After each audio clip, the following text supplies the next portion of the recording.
শুভ সকাল বন্ধুরা, কেমন আছেন সবাই? আজ আমি আপনাদের একটি ভিন্ন স্বাদের ডালের বড়ার রেসিপি বানিয়ে দেখাবো। এটি ডাল ভাতের সঙ্গে ভীষণই ভালো লাগে খেতে। চলুন রেসিপিটি বানিয়ে দেখাই। এখানে মুসুর ডাল, ছোলার ডাল আর অল্প গোবিন্দভোগ চাল নিয়ে আমি আগে থেকে ভিজিয়ে রেখেছিলাম। এখন আমি ডাল আর চালগুলোকে ভালো করে ধুয়ে ব্লেন্ডার জারে দিয়ে দেব। এর মধ্যে 2 টুকরো আদা অ্যাড করব। ঝালের জন্য পরিমাণ মতো লঙ্কা দিয়ে দেব। পরিমাণ মতো আমি লবণ অ্যাড করব আর সামান্য জল দিয়ে দেব। এবারে আমি সবগুলো একসাথে ভালো করে ব্লেন্ড করে নেব।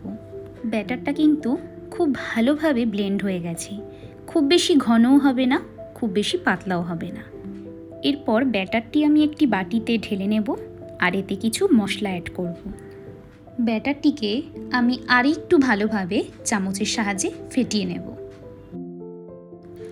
এবারে পরিমাণ মতো জিরে, হলুদ গুঁড়ো, ব্লেন্ডের সময় আমি এখানে লঙ্কা ব্যবহার করেছিলাম, তাই সামান্য শুকনো লঙ্কার গুঁড়ো দিয়ে ভালো করে এটাকে আমি ফেটিয়ে নেব কিছুক্ষণ।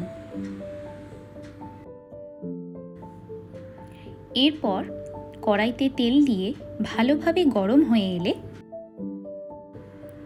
তেলের মধ্যে বড়ার আকারে দিয়ে হালকা আঁচে লাল লাল করে ভেজে নেব।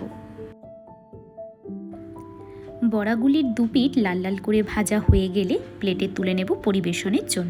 আমার এই ভিডিওটি ভালো লেগে থাকলে আমার চ্যানেলটি সাবস্ক্রাইব, লাইক আর শেয়ার করতে ভুলবেন না।